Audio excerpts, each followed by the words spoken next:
It's time for another edition of Lewis at Large with Warner Lewis. 60 minutes of smart talk radio with interesting guests from all walks of life begins right now. So sit back and enjoy. And now, from the flight deck, here's your host, Warner Lewis. Well, welcome everybody to another edition of Lewis at Large. Yours truly, Warner Lewis from the flight deck. And, of course, that means some smart talk radio is in your future. And this segment, an interesting one indeed. We're going to be talking to, it's called, the work is called Rage, the Legend of Baseball Bill Denehey. We also knew him as kind of as Wild Bill Denehey. And it is a fascinating story. It is a difficult one to hear, but there are certainly lessons for sure from Bill's career. As many of you know, a former standout pitcher with the New York Mets, came up the same time as Tom Seaver did, and in the late 60s, spent 5 years there. We'll talk about his 5 years in the major leagues, but along the way, had some difficult times of which we'll talk about in depth, and we welcome him. Bill, how are you, my friend? I'm doing fine, thank you. Well, let's do this. Let's share with our Lewis at Large listeners here a little bit for those of us that can actually remember black and white television in that era. Tell us a little bit about how you, I know you won some local championships in Little League, but realistically from, let's say, the minors, tell us about your rise into the majors. Well, I signed with the New York Mets. This was in 1964, a year before they had the Major League Draft. So I was able to negotiate with about 16 or 18 teams back then. And I had a fabulous summer, spring and summer, my senior year. We won the state high school baseball championship, and then we got into the finals of the state Legion championship. Although I was 16-2, but probably more importantly, I had pitched a total of 151 innings. And if you double 151, that's 302. That would have been 2 strikeouts an inning. I struck out 288. Wow. So that, including 27 and 11 innings in the State Legion Championship Series. So that got me signed, and I first went to Auburn, New York. My first professional season there, played for Clyde McCullough. Second year, I moved up to Double-A, played for Bill Verdon, and then went to the Instructional League where I played for Whitey Herzog. So in 1967, when I went to spring training, I knew I was going to get an opportunity to be able to at least pitch a couple times and show them, if I was ready or how close I was to being ready to make the team. The first opportunity I had was I pitched against the Cincinnati Reds, and I started the game off by striking Pete Rose out with 3 straight fastballs, struck out 6 in 3 innings, and then it was kind of Russian roulette after that. It was like, oh, okay, that's pretty good. Let's see what else he can do. And I ended up leading the team in strikeouts and earned run average in spring training. So that allowed me to make the team, and that took me right up to my first start, which was in Philadelphia. I had a no-hitter, I think, for 5 1/3 innings before Tony Gonzalez got a base hit up the middle, and I tied, we didn't make much of it at the time, the rookie first start strikeout record. Tom Seaver had set it to 2 days before against the Pirates. Then I tied his. It was 8, and the young man that's now Matt Harvey for the Mets broke it 2 years ago, but it stayed in existence for 45 years. Well, I play some fantasy baseball, or did for many, many years, and you were on one of my teams, and that's not the purpose of the interview, but you had a very good year. At least you had a good card that year. Okay, well we don't want to. We do. Baseball is important, but this book is about much more than baseball. We'll let you set this up a little bit more, but during a game on the Hill, throwing to Willie Mays, you injure your shoulder. You remember the moment. It leads to subsequent, what would be considered sort of at the time modern medicine, the use of cortisone. But effects on your life at the time and then later on were very, very negative. And if you would, share with us the moment that you felt you got injured that day against Willie Mays. Well, first of all, thank you for calling it a hill and not a bump. That drives me crazy when I keep hearing the guy's on a bump today, Yep. I had pitched 4 games, 4 starts for the Mets, and there was an article in the one of the New York papers saying I should sue them for lack of run support. And I was pitching on a Wednesday night against the San Francisco Giants and Juan Marichal. And before the game started, Yogi Berra had the warm-up ball, and he came over to me and he handed me the ball and he said, "Okay, Lamb, go out there and pitch us a shutout and gain us a tie." So I knew where I stood and, how many runs we figured to get off of Marichal that night. Right. And as I was going through the clubhouse doors to walk to the bullpen, Don Cardwell, veteran pitcher, a good guy, a solid veteran pitcher, good teammate and everything, had overheard this stuff like this, and he just said, "Hey, listen," he says, "take this," and he said, "I guarantee you this will add 3 feet to your fastball. They won't touch you tonight." And I was 21 years old. I was naive at the time. I couldn't imagine him giving me anything that would hurt or harm me and stuff like this. So I didn't ask him any questions. I just took it. Right. And as I was walking down the tunnel to the bullpen, boy, I could just started to see that I was getting antsy, that my blood started curdling a little bit, that I was really getting kind of jumpy and everything. And when I started warming up, boy, I could see where I had that little bit extra and a little bit more and then a little bit more.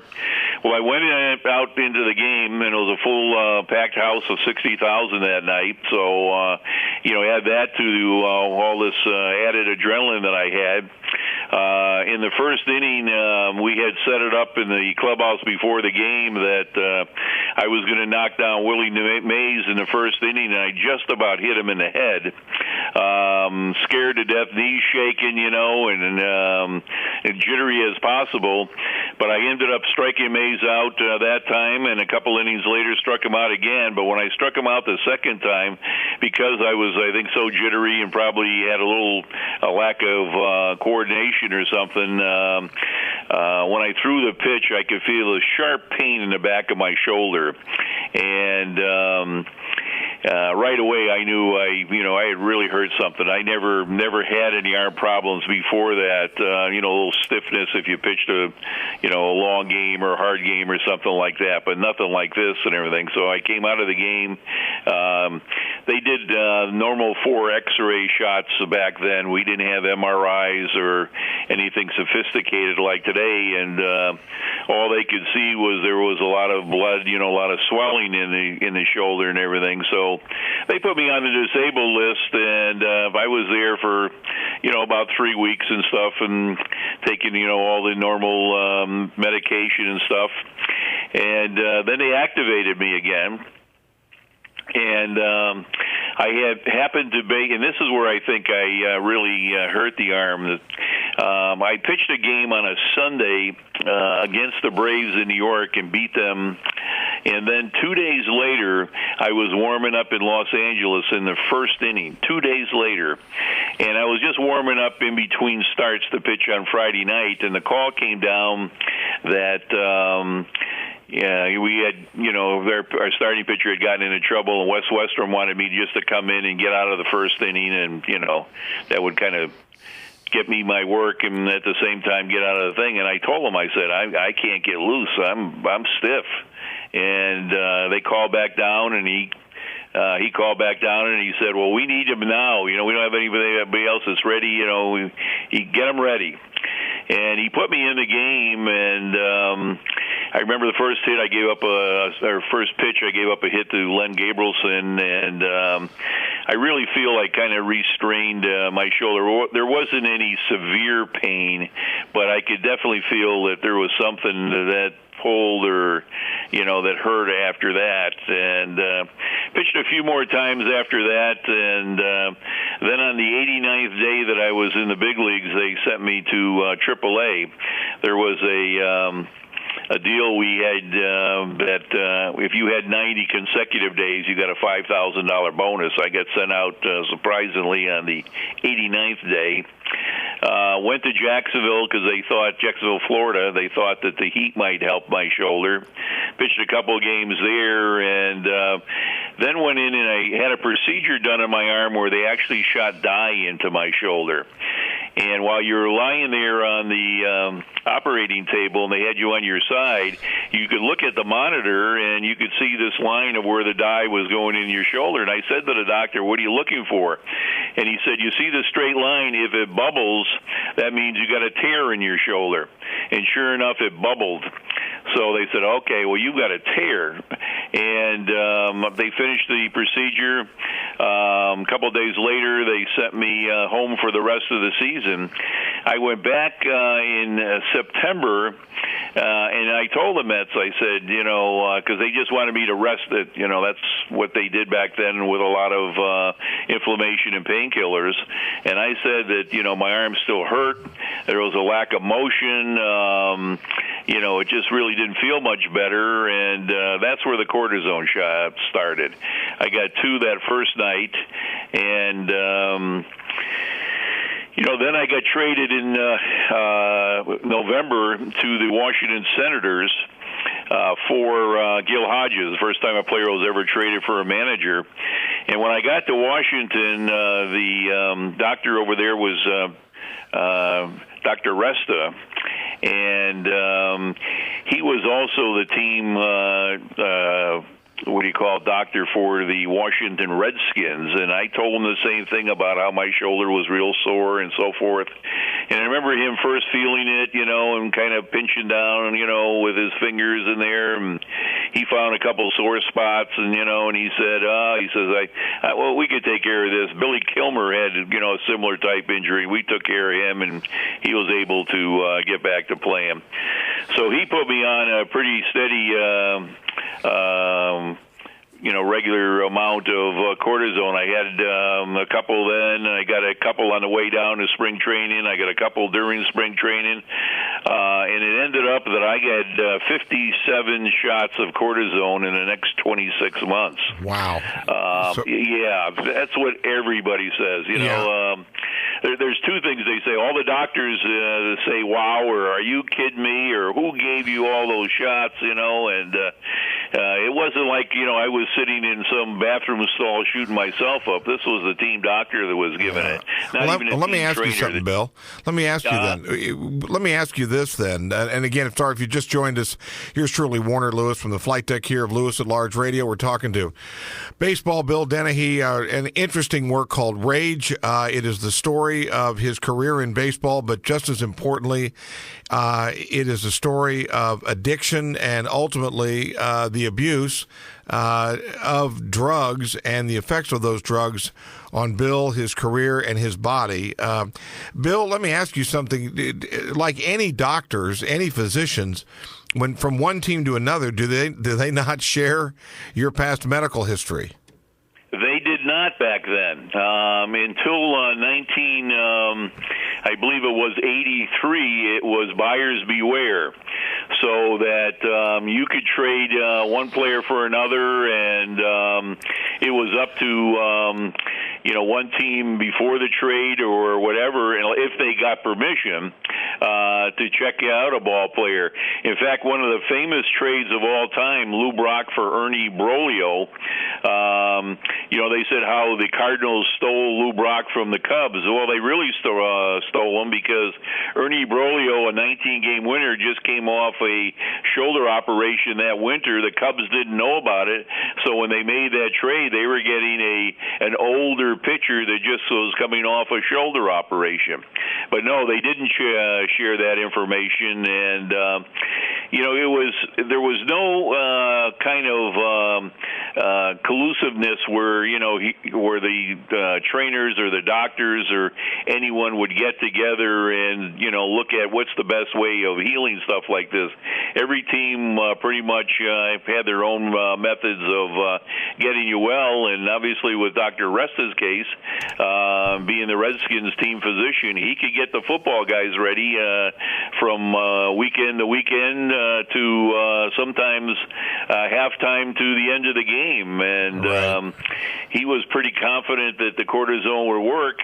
I was still pitching, but my arm never felt the same, and it just got to a point where it was getting weaker, and after a while, I couldn't even take the painkillers before the shots because I had so many shots of cortisone, and back then, because they didn't have MRIs, they used to stick you, and then like a pincushion, they used to pump the needle in until you jerked, and then once you jerked, they would inject the cortisone. So then they would pump again and pump again, and then you jerk again, and so forth. So the last, I don't know how many, but the last quite a few, I got there without having some painkillers in the arm. Well, let's do this purely in the interest of time. Let's move forward as the career winds down, and the addiction and the physical abuse onto your body as a result of the treatment.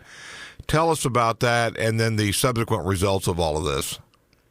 Well, what had happened is I was out of baseball at age 26, and once I got out of baseball, my arm was still hurting and stuff like this, and I'd go to the doctor and I'd tell them, and then they asked me what I was given. I played pro baseball, and they said, well, you're not getting any more shots of cortisone, and you just got a bum arm. And back then it's like, well, you kind of got to live with it and everything. So I was seeking some kind of alternative, something to medicate myself, and would try everything over the counter, and then when that didn't seem to work, alcohol and marijuana seemed to do the trick, and eventually cocaine, and over the next 20 years, my life spiraled downwards. It ended up that I lost several jobs, was divorced from my wife at the time, separated from my kids, couldn't hold down a job, didn't get into any physical fights, but I had a lot of screaming matches and a lot of threatening gestures between me and bosses that I had and stuff like this that got me fired, and it ended up until June of 1992 when I get come back to Connecticut from Orlando, where I was living at the time, and spent about 2 weeks up there and with my two daughters, and went to their softball games, but I was most of the time way out in center field, so none of the fans or their families could, see me, and I'd be smoking a couple joints and drinking a couple beers and stuff. And when I finally said to my daughter, is there anything we can do this time that we didn't do last time? She said, how about play catch, Dad? Yeah. And that's when I decided that, man, if I have a former big leaguer and I don't have time to play catch with my daughter, I need some help. Well, and I went into rehab, and come this June 15th, I'll have 22 consecutive years without having a drink or a drug. Wow. Bill, let me, I also want to talk about, your site. Share with us about all that. Well, a lot of people don't realize that cortisone is a corticosteroid. It is a steroid. And besides the steroid rage, when I got up on January 17th, 2005, I was blind in my right eye. Subsequently, I went to the emergency room. They told me I had a completely detached retina, and I was in between jobs. I was 2 weeks short of getting my medical benefits, and I didn't get operated on until March 3rd, and by that time, it was too late. They reattached it, but it was too late to regain any of the sight. but I ended up having 3 retina holes in my left eye, a macular hole. I had a stent put in. I had cataracts. I've got glaucoma that's just about causing me loss of sight completely. And they did a complete family history on me, including any type of trauma that I would have from car accidents and so forth. And the only thing that they could see that could cause something like this was the massive dosages of cortisone, because it does cause eye fragility. Bill, let me, and again, we're talking to Bill Denehey, former major leaguer, a tremendous pitcher, came up in 1967 with Tom Seaver, played for the Mets, career cut short because of injury and subsequently drug abuse, not at his own hand, but it led later to drugs at his own hand, and a lot of issues, of course, for him. He is now, as he just mentioned, 20 years sober and drug-free. The new book is called Rage, The Legend of Baseball, Bill Denehey. Bill, I know you don't want to blame and point fingers. What do you, as you look back on all of this, though, what's the headline here? What is the big takeaway, so to speak, you'd like to have our audience as they read the book and they think about your career and reflect on it? 2 things. Excuse me. Number one, for parents and young players, I think it's completely important for them to understand that they have to come up with a plan B, when they get to the point of getting into being a teenager. And what I mean by a plan B is some sort of career outside of sports. That doesn't mean that you should lose your dream of playing in the big leagues or playing pro football or pro basketball or something, but there's really a small percentage of us who actually get to the big leagues, and everyone thinks, well, I'll just get to the big leagues, and after a while I'll just become a sportscaster. And I think how tough it is to get a job as a sportscaster. There's not that many of those jobs open, and that's a tough thing. So what happens is a lot of these guys end up, they get to a certain level, they drop off from there, they really don't have any job skills, and they end up really scuffling the rest of their life in a life that could have been, should have been, would have been type of situation. The other thing is that parents have to be very careful, especially until a kid gets to be about 18 years old, with overtaxing them as far as pitching, especially pitching, but even playing football, where they're playing too much in games. You can play catch just about every day. The Japanese have, proved that they play catch just about every day, but don't pitch that much. And then if you're hurt, okay, what you have to do is the parent has to make sure that, the youngster, boy or girl, doesn't play hurt. There's too much pressure, peer pressure, and sometimes coaching pressure. We're saying, come on, we're going for the championship. Are you kidding me? You're telling me that your arm is sore and you're not going to pitch on Saturday because, you got a little sore shoulder. You got to pitch. You got to go. And I see, especially when I was coaching in college, that there was an overtaxing of players who pitched on a Friday and then came back on a Sunday and everything. If you're hurting, okay, before you actually get to the injury, don't play and don't take anything that's going to mask the injury. Bill, I'm curious, a book like this is going to stir drinks in a lot of quarters, especially with Major League Baseball. I'm curious as to your reaction, or the reaction you've received from former teammates, former players of your era, and just Major League Baseball in general. My teammates, and especially there's a group of about 200 players who have had similar situations to me, are very supportive of the book. It's basically, they said, okay, you finally took the lid off. You uncovered the cover-up and everything. Major League Baseball is not happy with this situation, especially if you've seen what's happened in football with the concussions, and now they've actually come out and said that they've had medication that allowed them to play in games when they felt they were hurt, or got shot up in between at halftime and stuff like this. So at first the few people I talked to Major League Baseball kind of shrugged it off by saying, everybody took cortisone back then. It was no big thing. Well, it's a different story when you're playing in the World Series and you're 35 years old and you're going to take a cortisone shot to win a World Series game. I was 21. And I was pitching on a last-place team that lost 102 games. There was no need for me in the not the Rangers, but the Senators was also a last-place team. There was no reason to rush me. And they just don't want to be accountable for it. They just want to be able to sweep it underneath the rug and hope it just goes away. But we want the public to know, and we want them to be accountable for the fact that hey, you mistreated us when we were back then, just to get us in the back on the playing field and everything. And you had the perfect people to work with because we wanted to play.